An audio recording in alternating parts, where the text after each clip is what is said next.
facing the police every single day. Contact the sheriff's office, contact Billy, contact Ms. Wilkie. Yes, sir. Yeah, on the internet part, okay, what if it's not a domestic? I'm a reporter for Copwatch. I had a cop's wife make a death threat against me and my family on Facebook. What can I do about that? Contact the sheriff's office and have it investigated. Okay, so that can be a regular investigation, not IA. It can be a regular possible criminal threat.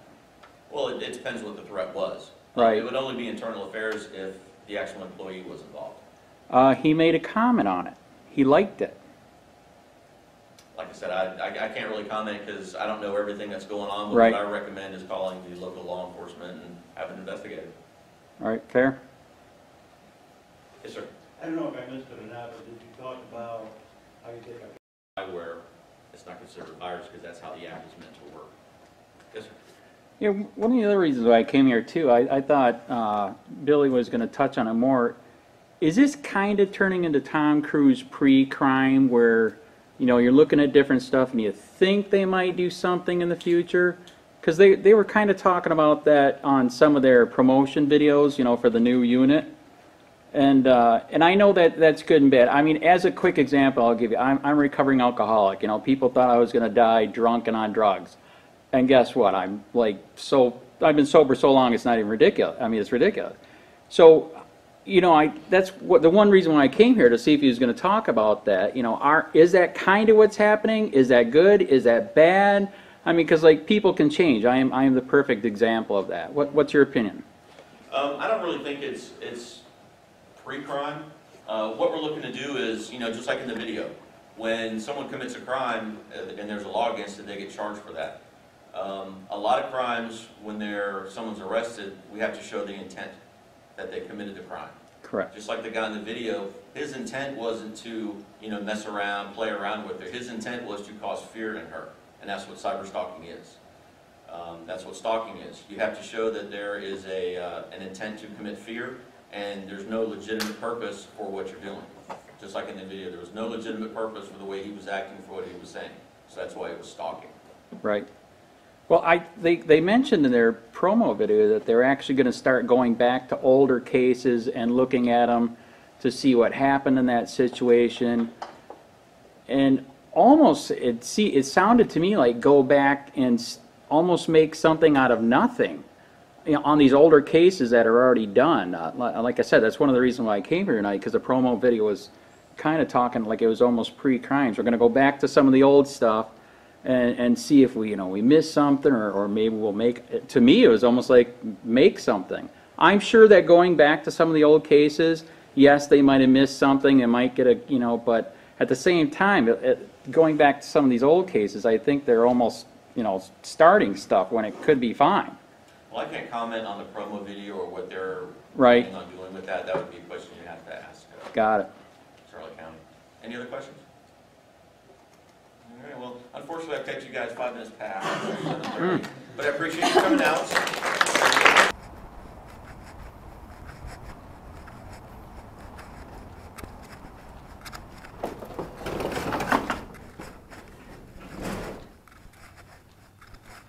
That way? 119?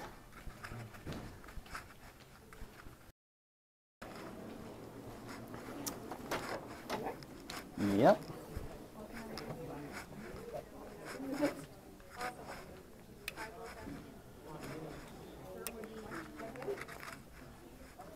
Do you have to? Yes. Did you sign up? Yes. Yes, I have my... So if I don't have to check... Yeah, okay, there you go. Checking with that. You are correct. Sorry. What? There's that. You would like a blue onion complimentary? Sure. This is the information for tonight. This is the Alzheimer's coming up next. The heart walk. Lots of elder abuse things here that she's going to talk about. So. Got it. Are they going to do anything about cyberbullying? I'm not sure, I have not heard this speaker before. Right. Yes, yes. Yes, are they going to do anything on the cyberbullying? You know, the gentleman's the keynote speaker. Right. We had talked about him doing some of that, but I'm not familiar with his PowerPoints. I've never heard him before. Right. But I've heard excellent things about him. Right. Yeah. All right. Yeah, because I've got multiple death threats online, so Oh, okay. you know, I'm wondering if they're going to talk about that, you know, because that is violence, right? Absolutely. Yeah, and that's Yeah, well, domestic. just have a seat, and then you could ask him, because he'll have some Q&A at the end. Right. He'll All be right. the third speaker. Got it. Okay. All right. Somebody was asking me, are they going to live stream this? No. Okay. All right. Are these free? No, they're not, but Oh, I'm sorry. I thought they were free. Sorry. I'll put it back. Well, we want to make sure she has pen straight. You're all nice. Okay, that's fine. I thought it was free. That's okay.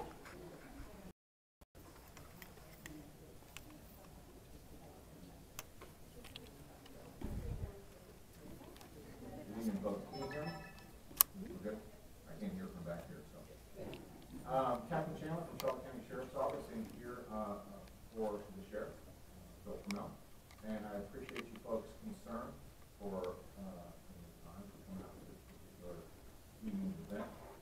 Before we get started, if we could, please, if you folks, I know this is a common practice at our office, and I would ask you to do the same. If you could all stand for the Pledge of Allegiance before we get started.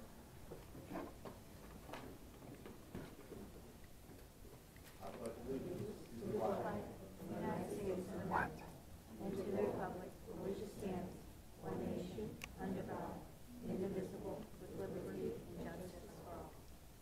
Very good. Thank you. Thank you so much. There are going to be several speakers this evening. One to start off this particular program is Jill Phillips. She was formerly an employee of the Shelby County Sheriff's Office and now works for the court here at the Center for Rape Emergencies, for the Center of Abuse and Rape Emergencies. Jill will educate us on what our local sheriff office does for our community currently. Jill?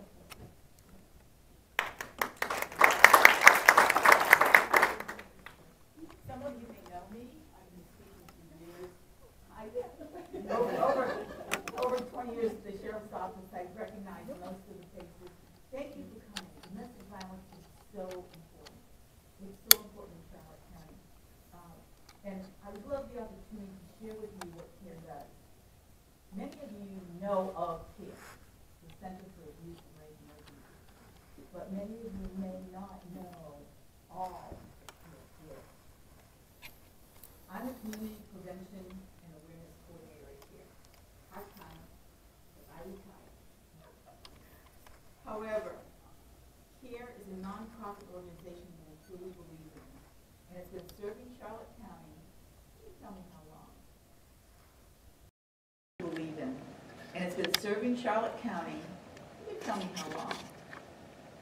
Take a guess. 80? No, over 35 years. That's a long time. It was established in 1983 as just a rape emergencies, and then in 1985, with the influx of calls to the crisis line for domestic violence, they changed the name to what it is today. What we do is we help victims of domestic violence, sexual assault, and all other violent crimes. Our mission is to foster cooperation among agencies so there's no duplication of effort with people and businesses that are involved with victims of crime, seeking to avoid duplication of services and to give aid. Presently, we have advocates, victim advocates, in the domestic violence unit that was just established by Sheriff PRUMMELL. We have one in DCF, the Department of Children and Families. We have an advocate located in PUNTA GORDA in the Office of the Attorney General. We have one at the PUNTA GORDA PD. The primary goal of the Victims Advocate is to provide support to victims and survivors with information and referrals. Information and referrals. We need to remember that domestic violence is all about power and control, right? Power and control, all the heads going like. Confidentiality is paramount. As advocates, advocates, we focus on listening, believing, and supporting decisions made not by us telling the victims what to do and where to go and how to do this, but they're decisions that the victims make on their own just based on information and referrals that we give them, so they can make judgment on their own terms, not on my terms. What may be good for me or what I may think they should do may not be working for them at the time. We make every effort to empower the victim to take back that power and that control of their own lives. And that is so important. That's the only way they're going to move forward, is they have to take control. If you've seen some of the quotes and some of the calls that come in, it's sad and it's scary. Our executive director, Karen, has a folder, and we labeled it Goosebumps, because some of the statements that are made literally give you goosebumps. When you hear about, I'm so scared, he has a gun under his pillow, and every night he reminds me there's one bullet in there and that bullet's for me. Sad. And it's happening. And we don't know half of it in Charlotte County. All of the victim advocates are certified through Florida Coalition Against Domestic Violence and the Florida Council of Sexual Violence. We have care offices where you can come and talk to an advocate. We have one in Punta Gorda, we have one in Englewood, and we have one located within the crime prevention office for the sheriff's office at the Town Center Mall. So we have those 3 locations that you can go to. Volunteers play an integral part in care. They work directly with the victims by answering crisis calls, supporting victims in hospitals. We do hospital response 24/7, and perform services needed to support the participants. Volunteers receive the same extensive training as employed advocates. They have to. They can't just be someone who comes in and takes our place if we're out on vacation. They have to have privilege. They have to know confidentiality. They have to be trained specifically for domestic violence and or sexual issues. We do have volunteer opportunities at CARE that is like an indirect service that some of you may be interested in. Doesn't require quite as much training. For example, we have pet foster care. We cannot take children. We take children, we can't take the pets, even though they call them their children. We can do community events. We ask you to help us out with community events. Assisting at our reuse stores. We have 2 reuse stores, one in Englewood and one in Port Charlotte. All items donated there. The monies go to CARE for other services that we offer. We also open up those facilities to our participants to go and get free items, especially when they're in transitional housing. In 2018, domestic violence hotline calls to CARE in Charlotte County increased by 15.5% over 2017. Sexual assault is 14.7% during the same period of time. Presently in our shelter, we have 6 adults and 4 children. In 2017, we had 41 children that we had in the shelter. In 2018, 79. In 2017, we had 48 adults that we sheltered in place. In 2018, we had 65. What does that tell us? The program the sheriff is instituting is needed. We need to get the word out. Prevention and awareness is so important. Some of the services that CARE offers that you may not be aware of, some of them you may. We have a 24-hour hotline, just like the call center at the sheriff's office, 24/7, 365, where anybody that calls our hotline gets a real person, a real certified advocate to talk to. We also have a hospital response team on call out. We offer multilingual assistance as well as hearing and speech impaired assistance. We have a safe haven emergency shelter, which is free emergency shelter for you and your children in a non-violent, safe setting. Now, what people don't realize is that we take in a family, or we take in one person. We supply them with clothing, food, we take them to their medical appointments, everything. It's all a free service for those people. We also have relocation assistance when appropriate. We do a lot of safety planning for leaving or living safely. No matter who calls or when they call, even if they decide they do not want or need to talk to us, we make sure that we touch on safety planning for leaving or living safely. You know, leaving is always dangerous when it's a domestic situation, always dangerous. Safely leaving is the goal. CARE can help them leave, or if they decide, and remember what, the choice is theirs, no matter what we think. The choice is theirs to stay home, so we help them to stay home and stay safe at home as best we can until they make a decision otherwise.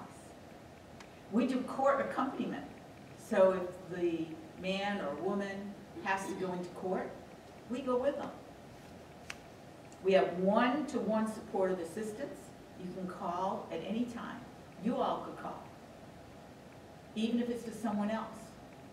And we'll talk to you. We'll make an appointment. You come in. Everything, we have privilege. Everything is totally confidential. We can't tell anybody you're there, that you've been there, or that you left. We do victim advocacy. We do assistance with crime victims' compensation.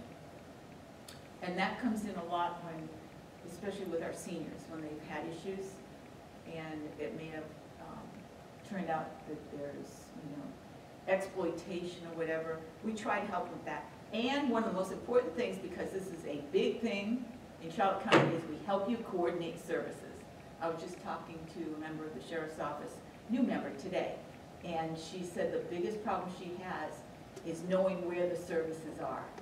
So we help them to coordinate services. And while I'm talking about that, 211, we answer their calls from 5 p.m. to midnight, Monday through Friday, weekends and holidays. So when you call 211 during those times, you're going to get someone from CARE, an advocate. We provide, and this is something that I'm sure, if you know it, I want you to raise your hand afterwards. We provide free services for family members and significant others of survivors. This service is designed to support and give information for loved ones to assist crime victims during the healing process. How many of you knew that if your daughter or your son or someone had gone through a domestic issue or sexual assault, that we offer you help so that you can learn how to help them? Because many times the loved ones at home are lost. They have no idea, what do I do now? He's in his room or she's in the room. She doesn't talk to us. We can't have her open up. What do we do? Help is available at CARE. No one has the right to hurt or abuse you. Absolutely no one, not for any reason. All of our services and programs provided by CARE are supported by financial contributions from individual donors, in-kind donations, legacy gifts, city and county governments. Both of our Florida Coalition Against Domestic Violence and the Florida Council Against Sexual Violence, I have to read that one because I get them totally confused. DCF and the Florida Department of Health. Those are just a few that keep us up and running through donations. All funds that come to us are used specifically in Charlotte County. Now, Charlotte County has proudly supported this homegrown grassroots organization which serves to help people who are hurting to heal and thrive. Charlotte County is CARE. Thank you so much. Any questions? I have about 2 minutes. Okay, I'm going to let it go on now, and I hope that if you have any questions, there's brochures in the back. Please help yourself, pick them up, and know that we're there for you no matter what. Have a great day, everybody. Thank you, Dale. And for you folks, our next speaker is Detective PRUMMELL. He's assigned to a team here at the Charlotte County Sheriff's Office in domestic violence. We'll be giving you some information on his role and the team that he works with. Detective PRUMMELL. Thank you, sir. Good evening, everybody. Thanks for coming out. As he said, I'm Billy PRUMMELL. I'm a deputy with the Charlotte County Sheriff's Office, specifically in the investigative unit, and specializing in domestic violence. The unit was just brought up and running October of 18. With the help of the Coalition Against Domestic Violence, we were able to create this unit. It consists of myself, a care advocate. We have a care advocate stationed at my office, and then a civilian analyst who compiles a lot of data and brings it to my attention. In the months that we've had the unit, I have probably occurred about 10 to 20 cases a week where I've reached out to, in most cases, both parties involved in domestic violence issues, trying to identify problems in their relationship that's causing the violence, whether it's infidelities, substance abuse, financial means, and with the help of care and other services offered at the Sheriff's Office, try and better their situation, stop the violence from happening. If that's not working, obviously we take legal means. I'm working closely with the State Attorney's Office to strengthen cases which require us to take law enforcement action and make arrests so that the violence stops. Present better cases to the State Attorney's Office, and they can do their job better, and the victim can be safe. I don't speak a lot in public, not like my dad. So we work very closely together. Dale said a lot when she was talking about the advocates. They are a huge help, and having the advocate that's assigned to our unit in the office with me has encouraged victims to come forward with more information after the fact, to make cases better, and to get us involved with their families and their lives, and make ultimately their lives as a whole better. As a member of the investigative unit, which I've been a member for several years, just not specifying in domestic violence, I've been able to use a lot of the skills I've gathered, whether it's interviewing skills or with technology, to make cases better as well. There's a lot of situations that are brought to deputies' attention that just seems very minor. I speak to them after the fact, and it's much more than that. It's an ongoing stalking issue, cyber stalking issue. We've had several cases where it seemed like, oh, he's just blowing up her phone, you need to get a restraining order to make it stop. Well, it's constant, it's repeat, and we're able to develop cases and make it stop. And that's what we want. We want a better life for the victim and make it stop. The advocate is a great help in integrating the services and connecting them either with myself or other people that are out there to help. But the cases that have been worked by our unit in conjunction with the State Attorney's Office, their pointers and what they're looking for to make stronger cases has grown, and we've got nothing but positive feedback since this unit has been integrated. And it's a problem. Dale gave you those numbers. Domestic violence is a problem, and we hope to stop it, and hopefully with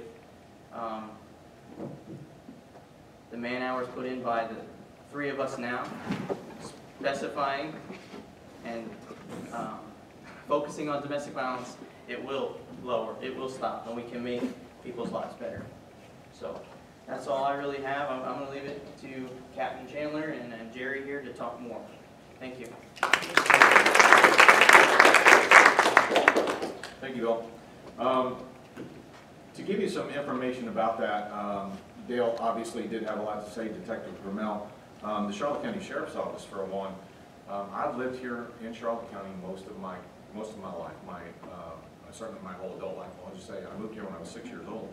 And I got to see this county when I first moved here as a retirement community for the most part. And I think everyone that's here probably knows that had spent any time in Charlotte County. And I did, even as a youngster and a young adult, watch it grow. And I think that this particular office of the sheriff and law enforcement in general in Charlotte County is blessed in the fact that it was that. a retirement community. And what I mean by that is you see what happens around us in different communities. The clientele for problems were not here for many, many years. And the county, the administrators, the sheriff's offices in past and in present have had the ability to stay ahead of crime, I believe, and keep it under control as much as possible, certainly more than those that are out of control. And if you know anything about history and you look back in time, we were once called peace officers. I think over time that transitioned more into police officers because we were reactive and we weren't proactive, or we weren't trying more prevention, only because we were called upon and our numbers were few. To take the time to take members and specifically assign them in these areas, if we can find the cause and effect and stop it before it gets started, that's the cure, the true definition of the cure. And it's difficult and it's expensive, but it has to be done, because just police work's not going to get it done. Putting the bad guy in jail in a revolving door is, in a sense, is not going to get it done. So I think the office as someone that lives within the county, and I think the people that are involved and certainly care in those particular entities. So with that, we're going to move on to our keynote speaker, and this is Jerry Bevan, law enforcement specialist for Florida Coalition Against Domestic Violence. He's joining us this evening, and he'll fill us in on current trends and ways to protect yourself. Jerry?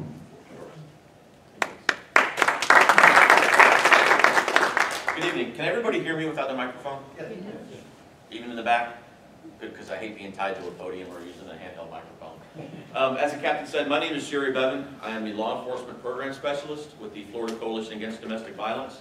Part of my duties with the coalition is I go to grant agencies, which Charlotte County received one of our grants in October, and I've been helping them. We come here, we put on trainings. Probably April, May, or June, what we're going to do is we're going to bring in an international speaker to train all of the patrol officers with Charlotte County. Basically, anybody who carries a gun will get domestic violence training. That's also going to be opened up to community groups.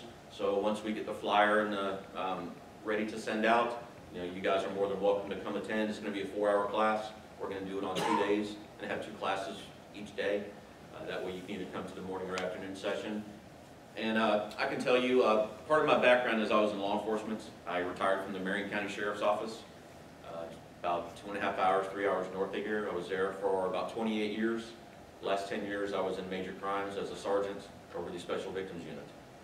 So I can tell you that when I first saw this presenter present, probably this past last January, I forgot, we're in 2019 already. Last January, I went through all the cases in my head that I totally messed up, that I totally did wrong. And it's not that I was doing them poorly, but that's how law enforcement was trained.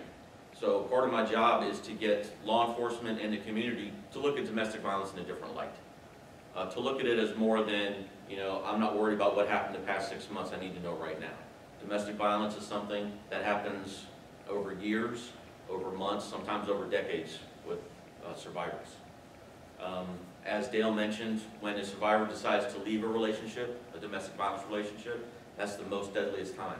They're 7 times more likely to be killed when they're leaving than any other time in the relationship. The unfortunate part is now you can't turn on the news or read the newspaper without seeing a report of one intimate partner committing a homicide against the other intimate partner. When I started 30 years ago now at the Marion County Sheriff's Office, when we saw that, it was mainly husband and wife, homicide, suicide. The trend I've noticed in the past couple of years, unfortunately, now they're killing children. So one of the main things that we try to do with the coalition is to prevent that intimate partner homicide through training, through patrol, training through different staff members, training, for advocates, as Dale said, and community partner training. She mentioned that their services have gone up, and it's not because more people are being battered in Charlotte County. It's because I feel that the information's getting out there. People are now confident in law enforcement and care to actually believe that they're going to help them.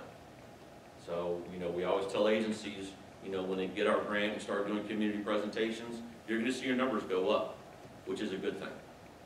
Because as we know, domestic violence has always been here. It's just now we're trying to shine a light on it and stop it.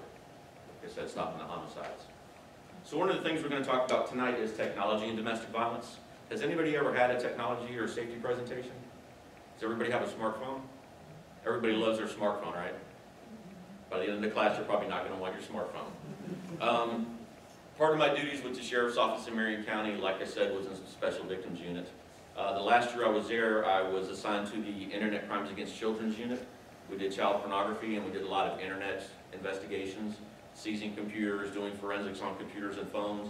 And that's when I realized I knew nothing about cell phones, nothing about computers, because there's so much involved. Normally this presentation is about 3 hours long, so we'll try to have you guys out of here by about 9:30. All right, so we'll go ahead and get started. The big thing about technology is don't be afraid of it, because if you're afraid of it, you're not going to use it, you're not going to use it correctly, and that's when it can come back to bite you. So we're going to start off with a video about cyber stalking. The dark side of social media, and one woman's nightmarish struggle over several years to elude her stalker. Hers is a chilling case, starting with the way she was approached with a friend request on Facebook from a former college classmate. Their interaction quickly took a disturbing turn, and then, as the ominous tweets and YouTube posts piled up, it took over her life.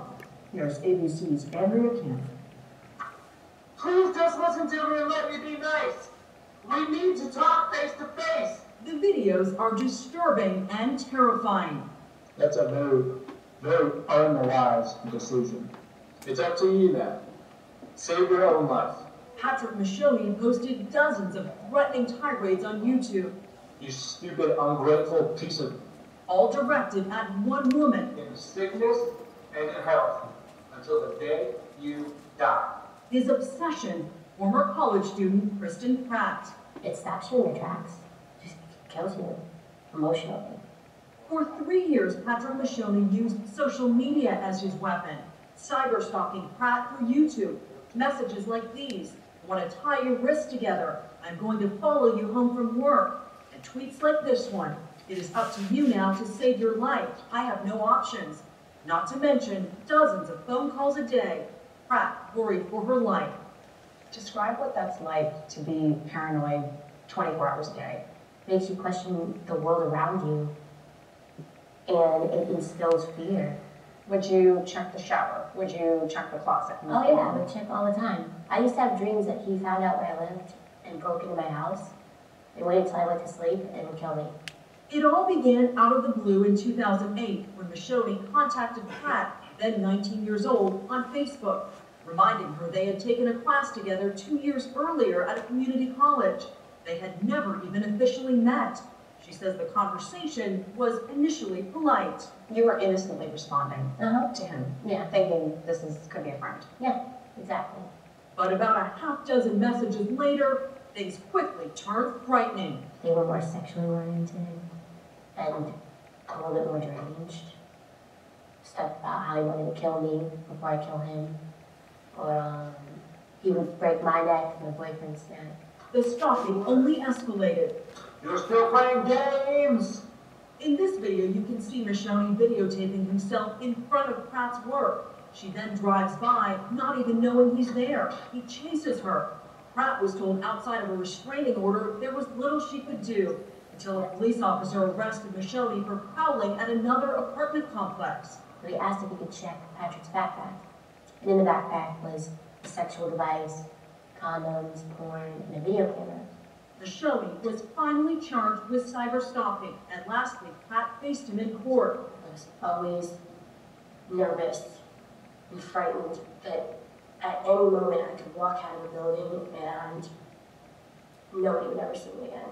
What was it like having to be face to face with this man? You're still playing games! Really scary. I was breathless. It took my breath away. I couldn't breathe. You can't keep ignoring him. You can't.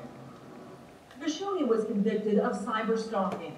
He took a plea deal. The prosecution asked for 15 years, arguing Michoni is a danger to society if released too soon from prison. I know what's going to happen.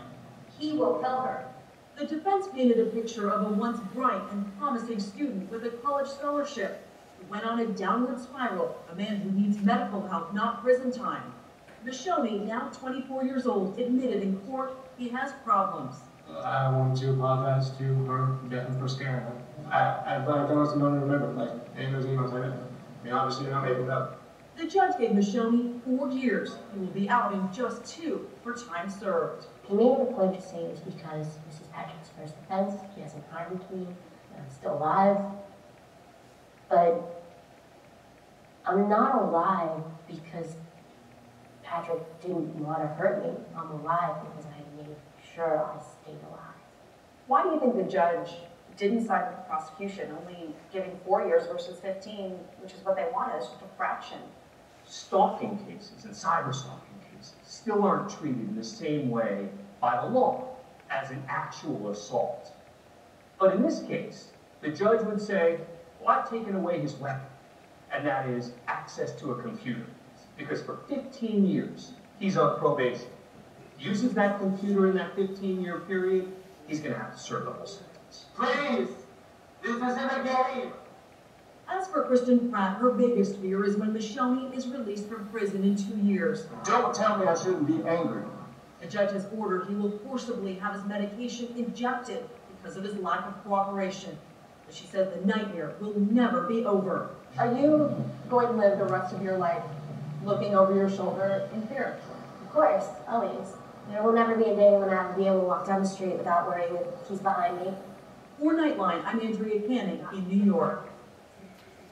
So what do you think about that? 4 years? Is that enough? The dark side of social media. Did you hear the one thing he said at the very beginning?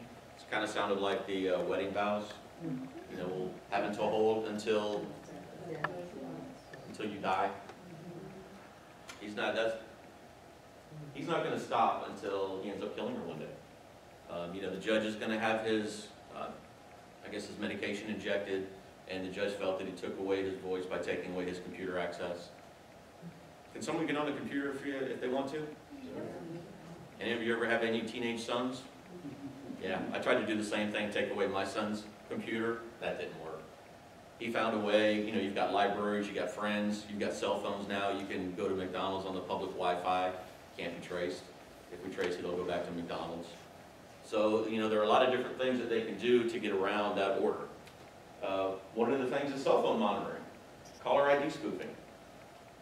Man, I wish I had more time. Normally, with caller ID spoofing, what that is I have an app on my cell phone. I can put in your phone number, and I can put in a phone number of someone that's in your cell phone, and when your phone rings from me, it will show the other person come up. That's it. Well, you know what? Does anybody want to help? I'll do it. Can you say that again, sir? Explain it. Actually, I will just show you because it's a lot easier that way. It's called, it's a free app, caller ID faking. Who wants to help? Do you have someone in your cell phone that has a picture when their phone number, when that pops up on the phone ring? Yes. Okay. What is your phone number? Okay. Do you know the other phone number? Yeah, no, me either. I know my wife's phone number. That's the only phone I know. So it'd be so bad if I lost my phone.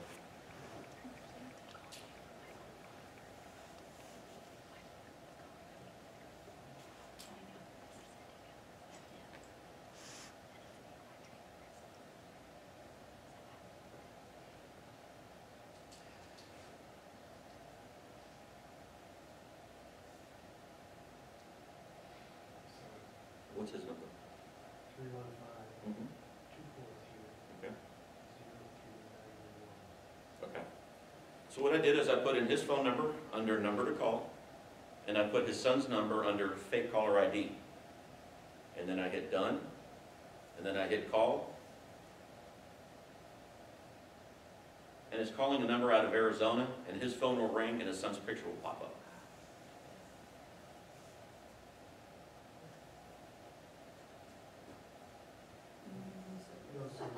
No service. No service. No service. anybody have service? She does. Yeah. I can't help you, I don't have anybody who's. Oh, okay. I have service. All right, what's your number? 941. Uh-huh. 270 And what's the other person's number? What's your number? 862 991 7735. Okay. Yes.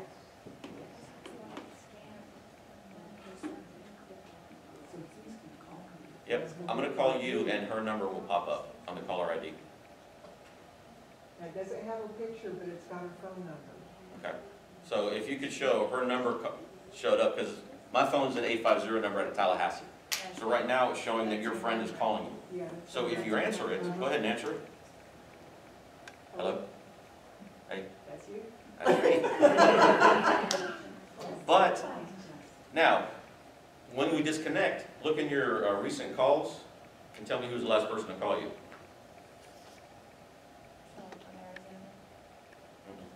It's going to be her friend. It's her phone number.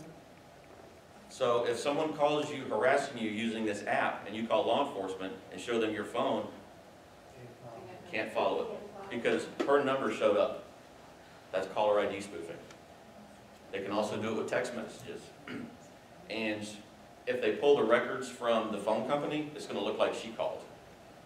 And then if you say I'm your suspect and they come and look at my phone, I didn't call her. The only person I called last was a 321 number in Florida. And before that it was in Arizona. There's no record of me calling her. Because your phone number, your phone call will go through their servers. They'll attach the other caller ID, the other phone number as caller ID when it calls you. Have you ever gotten a phone call from some of these people trying to sell you something with your area code? Or yourself? All the time. That's exactly what they're doing. They're using your area code and usually the first 3 digits of your actual phone number and then last 4 digits of whoever else. So you look at it and go, oh, it's local, maybe I know them, and you'll answer the phone. That's caller ID spoofing. Unfortunately, suspects are now learning this, and like I said, free app. I didn't pay a dime for it. All I had to do was go in and watch a couple of videos, and you get minutes added to the app. It's as easy as that. And then there's really no record that the suspect called. Why would that app exist? For the criminals? For fun. It's put out there as, you know, have fun with your friends, you know. You'd be surprised. Yeah. Cell phone spyware. There's spyware out there that can be installed on a cell phone. They actually have to have access to the cell phone, but only for maybe about a minute or 2 to download the software. And then what it does is it runs in the background. You can't even tell the app's on the phone. Everything you do on your cell phone will go to a website, and then the suspect, all he has to do is log in, and there's all this information. You got your location history. They'll get every email you sent, every text message you sent, incoming, outgoing phone calls. Anything you do on your cell phone, they'll have access to it. Yes, ma'am? Any idea if they have to have your security code to do that? They have to have access to your phone. So if it's an intimate partner situation, normally they know each other's passwords to their phones. So, you know, if say the suspect finds the survivor's phone, say she's in the shower, like I said, what he does is they go to the website on a computer and they set up the account, and then all they do is when they get the phone, they go to that website, type in their number, and download an app, and you can't even find it on the phone. It's not going to be listed anywhere on the home screen. The only thing you're going to notice is you're going to have usually power drain, because for every text message you sent, it's also sending one to the website. So there's going to be a lot of power drain going on. The computer or the phone's going to run a lot slower. But like I said, you know, they have access to everything you do on your cell phone. And one thing about cell phones is they keep track of everything you do. Really, the only way to delete everything on the phone is either to factory reset it, or do what we call do a Tom Brady, where you break it in half and smash it with a hammer before you give it to the NFL. As you can tell, I'm not a Patriots fan, sorry. Sorry, Jim. Are you a Patriots fan? Well, you know what, at least they're in the playoffs, unlike the Dolphins. I'm not sure if they'll ever make it again. But like I said, with these apps, there's a couple of them out there. They usually charge $30 to $40 a month access fee. But like I said, if someone really wants to track you or know everything that you're doing or everything that the infant partner's doing, it'd be worth $30, $40 to them. This can be considered illegal. It could be a violation of the Wire Fraud Act. So, it all depends on how it's spun. The problem with, yes ma'am? And how, if you would suspect that somebody had done that to you, how would you find it on your phone? You could take the phone to law enforcement, and they could download the phone using some type of forensic software like Celebrate, and it should come up there. I know some people will take it to their local T-Mobile store, Verizon store, but chances are they're probably not going to find it. They'll probably just say, well, your phone's running slow, so what we'll do is we'll sell you a new cell phone for $1,000, and we'll transfer everything over to your new phone. But what happens? Spyware gets transferred over too. So, I would say if it's suspected, get with your local law enforcement agency and see if they can download the phone for you. See if that's something they can do. Anybody use family location apps? I know I did mine when I had kids. When my kids were younger, I put it on their phones. Bad part about that is I can see where they're at, but they can also see where you're at. So, I ding my daughter, oh, you came in at 11 last night. Well, Dad, you came in at 2:30 the other morning. all right, let's remember who's those can also be used by a suspect. Like I said, if you're in an intimate partner relationship with someone for a long time, chances are you know their passwords. If you don't, you could probably figure them out. Most people are creatures of habit. If you know one of my passwords, you know them all, because I have too many accounts to have 15 different passwords, or like on the computer, when I have to change it every 90 days, just the number at the end goes up. I don't have time to sit there, or a lot of people write them down and leave them right there by the computer. So.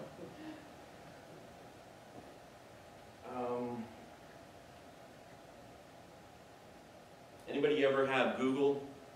Well, is everybody retired here? Okay, so you probably don't have Google until you have 15 minutes to get to work then when you're walking out the door.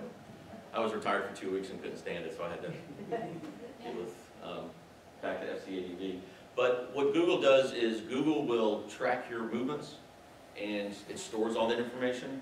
So if you take the same route every day, going to work at 8 o'clock in the morning, going to work, and then coming back home that afternoon, when you get ready to leave the house, it will actually look at the traffic patterns for you, and it will see if there's an accident, if it's going to take you longer, and give you an alternate route. Like I said, one thing I always like to talk about in presentations is a lot of these things were made to help us, but where an application was made to help somebody, someone has taken that application and turned it against them. This is just talking about turning off your location history. You can turn that setting off in Google Maps. I actually turned that off on my work phone because I don't really want them to know exactly when I get to places. Yeah. So, you can turn that location history off. The bad thing is if you turn it off, one thing I found out, I went, I think, to Miami, checked into the hotel, went somewhere, and then pulled up my phone to go back to the hotel in Miami, and it wasn't there because my location was turned off. So, once again, good things, bad things. If you feel someone is stalking you or following you, this would be a good thing to do, because if they've gotten into your Google Plus account or know your Google password, they can have this email to them every month. Has anybody ever gotten one of these emails from Google saying, hey, this is the places you've been the last month? I got one probably about 1.5 years ago, and it freaked me out. That's when I realized that this location history, I mean, it's old. Everywhere I've been for the past month, and it sent me a map. So, like I said, it kind of freaked me out. But that's... Would also be good, though, for prosecution. It could. This would be great for prosecution if, say, we have a suspect who was stalking someone and following them around, and there was enough evidence to get the phone and download it. We could get all this information. Or they could do a subpoena or search warrant to Google and get that kind of information. So yeah, I mean, it was used for a good thing. The suspect could use it for a bad thing, but then law enforcement could turn around and use that same information against the suspect. So it kind of goes both ways.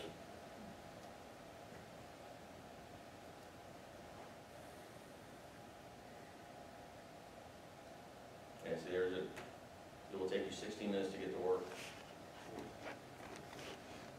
GPS on location. GPS trackers, in the old days, I say in the old days when I started at the sheriff's office in '90, they were, you know, this big, had 4 big magnets, we slap them under a car. Now, I saw you looking at your watch, you must have a smartwatch or a tracker. GPS is in everything. Cell phones, watches, a lot of cars have GPS. Also, a lot of people don't know, if you buy a used car, an older car, from some of these smaller automotive places, they'll actually install a GPS in your car. That way, if you don't pay your bill, they'll turn it on and they know exactly where you're at, so they can come get the car. That's legal? It's legal, because they technically still own the car because it's not paid for yet. If it's a buy here, pay here place, there's a good chance there's probably a GPS in that car that you bought.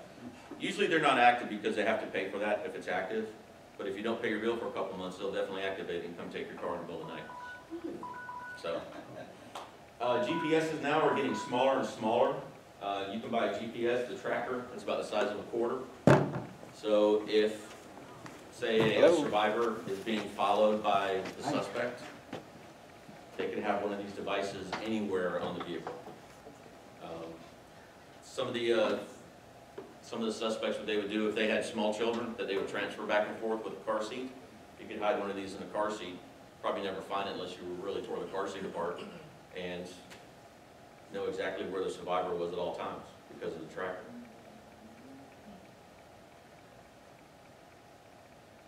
Some of them, they plug into the computer console under the dashboard. They use those to give you information on the car, you know, is your car acting right, is your warning lights come on. A lot of companies use them. A lot of people buy them for their kids because they can tell the speed they were going, was there a quick brake or a quick acceleration. Like I said, those of us with teenagers, that would have been a great one. Mine was a teenager. But, you know, once again, it's GPS. So if they have access to the car, they can plug it in, come back in a week or two, unplug it, plug it into their computer, and see everywhere that that car's been. They now have them where it looks like it's actually a charging cord for your cell phone. So a survivor, you know, if she's at the suspect's house trading kids, oh, you know, the cord on my cell phone went out, I gotta buy a new one. Oh, here, just take mine. And it's a GPS. So all he does is get access to it, and he can pull out the little SD card and figure out everywhere that that car's been for however long. Geotagging. On your cell phones, there is information. It's called EXIF data. In every digital photo that's taken, there can be location, there can be the camera type, the cell phone type, and all that information. Has anybody ever heard of that? Okay. What I'm going to do is I'm just going to take a picture of the audience, because I have it turned on this phone. And then all you do is go to details, and it will give the exact location where this photo was taken. So now if, say, I upload this photo or I email it to somebody, they know all they have to do is take this photo and drop it in a free app that you can get, and it will tell you exactly where the photo was taken. This came about in about 2010. Guy by the name of Adam Savage was a TV star. He took a photo of his Jeep in front of his house and said, oh, I'm going to work on my new Jeep. About 2 hours later, he had a bunch of fans at his house. And that's when they said, oh yeah, man, the photo you took and posted on Facebook, yeah, we just put it in this free program and we got your address. So the large companies now like Facebook, Instagram, when you upload a photo, they scrub all that data off of it. So if that data is on the picture initially, once it gets to Facebook, it's all taken off. Now smaller companies, Snapchat, some of the smaller messaging apps, that information is probably still there. So you either get to that information through the actual camera app. With mine, I just go to the camera app, and there's that little like wheel at the top, and then you just scroll down to location tags. For some reason, whenever you buy a cell phone, it's always on. So this is the first thing I do with my personal cell phone, is I go into that app and I turn it off. With iPhones, I think you have to actually go into settings. I am. iPhone? go into settings under your phone app, it's either under phone app or location, you should be able to turn that off. Yeah, location services and go to camera and turn it off. If you don't know how to do it, all you have to do is Google, turn off location services or geotag to whatever kind of phone you have, put that in Google and it will pop up and show you how to do it. This is just a photo I took for another class to show that, you know, with this kind of stuff on, it tells you exactly where you're at. Surveillance, you know, back in the day you had the big surveillance cameras everywhere. Now everything is pinhole camera. I could be wearing a pinhole camera in a pen, have it in my pocket, walking around, video recording everybody, and you'd never even know it. They come in teddy bears, phones, clock radios. So one of the things that we like to tell advocates to talk to survivors about is if you receive a gift from the suspect, make sure you check it, no matter what it is. Because cameras nowadays, like I said, in the little pinholes, if you weren't looking for it, you'd never even see it. Sometimes if you are looking for it, you're never going to see it because they're so small. Especially if you have bad eyesight like I do. But, you know, have them check for that stuff. If they're not sure, then they need to get rid of it. If they feel they're being stalked or pursued by a suspect. Can come in the little cell phone charger you plug into the wall. A lot of them have, some of them are Wi-Fi enabled, so that way they can send a picture through Wi-Fi.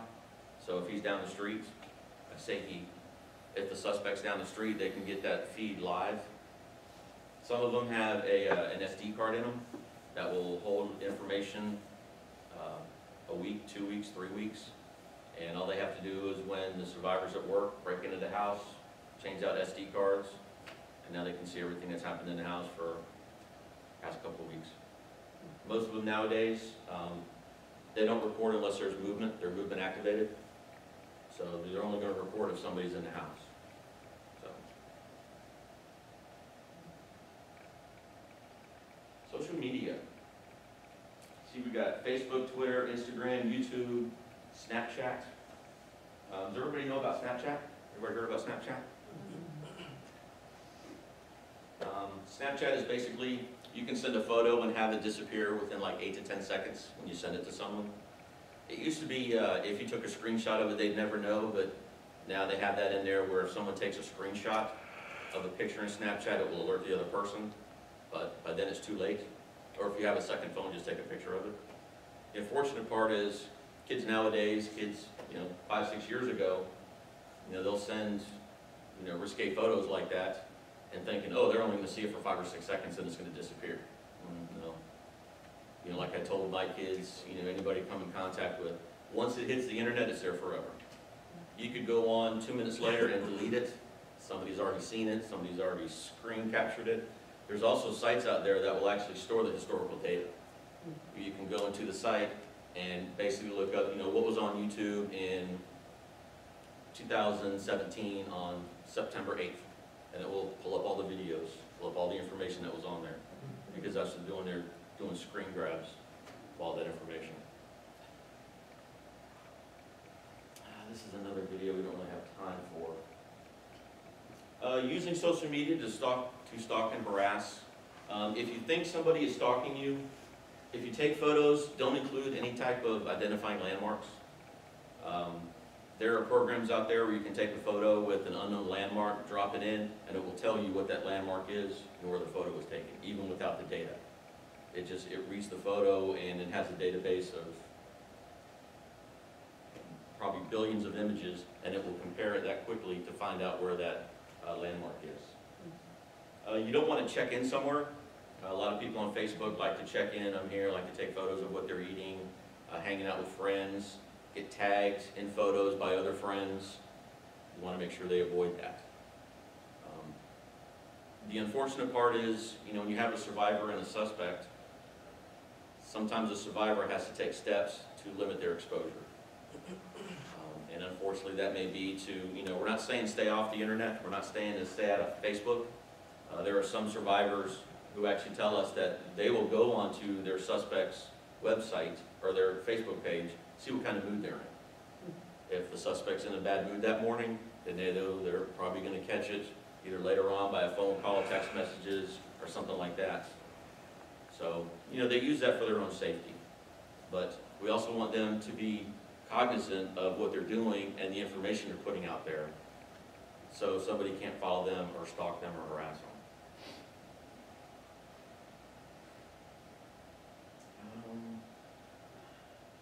You want to be careful also on Facebook. My wife was notorious for this. Someone would send her a friend request and she'd accept it. And I'm like, I had to finally tell her, don't do that. You know, we had to go in, delete everybody she didn't know because she thought, oh, I'm going to be popular. No, it's just, if you're friends with someone and you've blocked a stalker and the stalker becomes friends with your friends, they can see what you're doing just through that friendship. So you have to be very careful if you're in that situation of who you allow in, even close friends. Because like I said, if they're friends with the stalker, if they're like my wife, she'll definitely accept their friend request. And then now they can see everything, not everything, but they have access to your page too and can see what you're doing, where you're going, when you're out with friends, and things of that nature.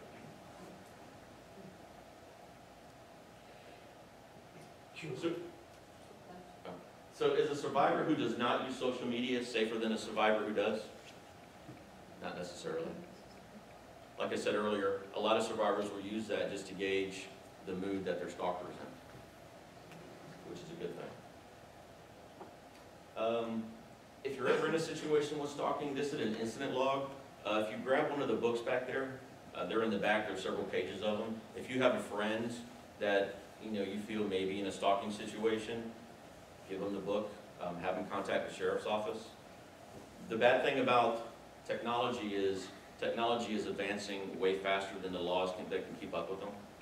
When I started my career, if I worked a stalking case, it was because someone left a note on someone's car, put a note in the mailbox, sent them a note through mail. Now, as you saw in the video earlier, that guy was harassing and threatening to kill her. He could have been on the other side of the country, but the victim doesn't know that. They don't know where this person is. This person could be around the corner, as we saw in the one video. He was out there and she drove by, didn't even see him. So,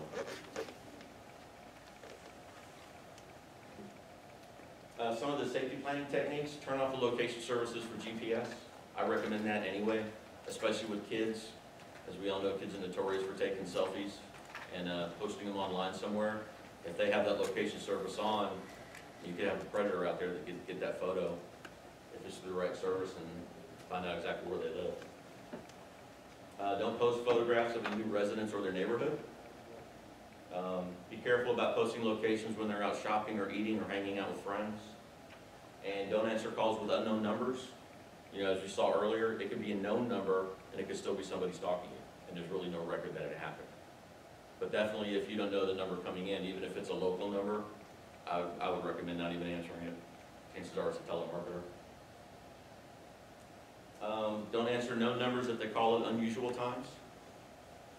And be mindful of any new electronics or presence that come from the offender. As we saw, there can be a GPS chip in it, there can be a pinhole camera in it. And once again, if their phone is using more data or batteries draining quickly, let a professional review it for spyware. Because like I said, with spyware, you're not even going to find it in your apps list. You have to, there are certain keystrokes you have to do on the cell phone, and then it will bring the spyware up. So just by looking through it, you're not going to find it. And once again, educate yourself with technology. I know I ran through this very quickly. Normally this is about a 3 or 4 hour presentation. If you have any questions, you can contact the sheriff's office, contact Billy, contact Ms. Wilkie. Yes, sir. Yeah, on the internet part, okay, what if it's not a domestic? I'm a reporter for Copwatch. I had a cop's wife make a death threat against me and my family on Facebook. What can I do about that? Contact the sheriff's office and have it investigated. Okay, so that can be a regular investigation, not IA. It can be a regular possible criminal threat. Well, it depends what the threat was. Right. It would only be internal affairs if the actual employee was involved. He made a comment on it. He liked it.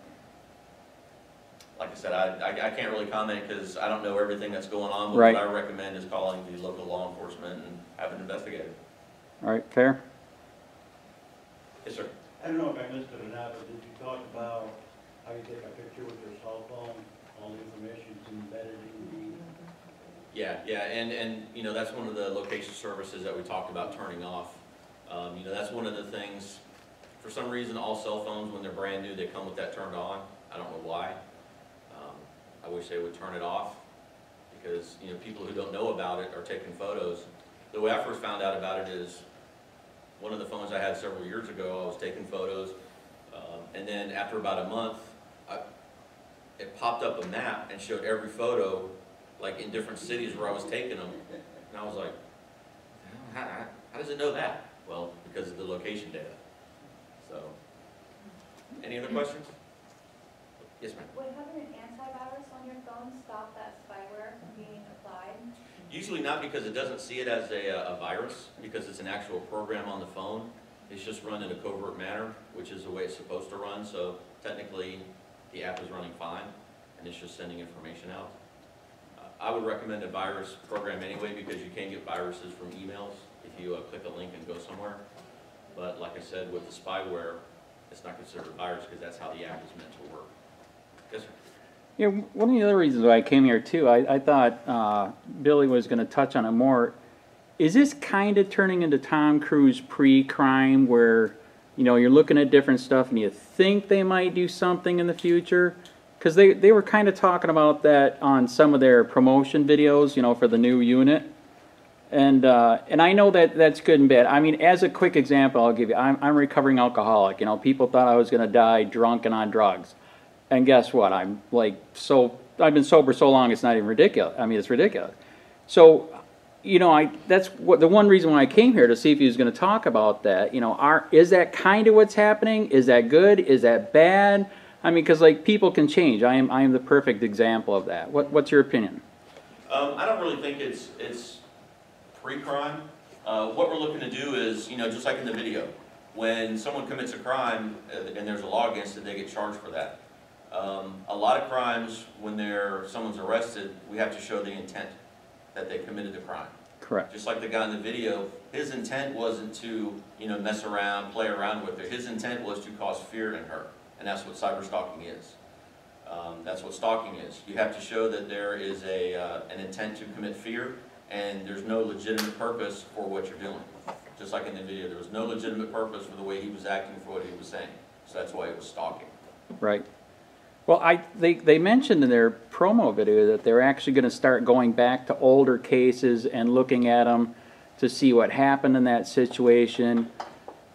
And almost, it sounded to me like go back and almost make something out of nothing, you know, on these older cases that are already done. Like I said, that's one of the reasons why I came here tonight, because the promo video was kind of talking like it was almost pre-crimes. We're going to go back to some of the old stuff and see if we missed something, or maybe we'll make, to me it was almost like make something. I'm sure that going back to some of the old cases, yes, they might have missed something, they might get a, you know, but at the same time, going back to some of these old cases, I think they're almost, you know, starting stuff when it could be fine. Well, I can't comment on the promo video or what they're Right. planning on doing with that. That would be a question you have to ask Got it. Charlotte County. Any other questions? All right, well, unfortunately, I've taken you guys 5 minutes past. But I appreciate you coming out. Thank you very much. Thank you all for coming. We really appreciate it. The next one's going to be about autism. So we'll get you the information and invite you again. Alzheimer's. I'm getting that myself. We knew what you meant. Yeah, well, I work with the autistic as well, but it is definitely Alzheimer's and dementia. Understanding.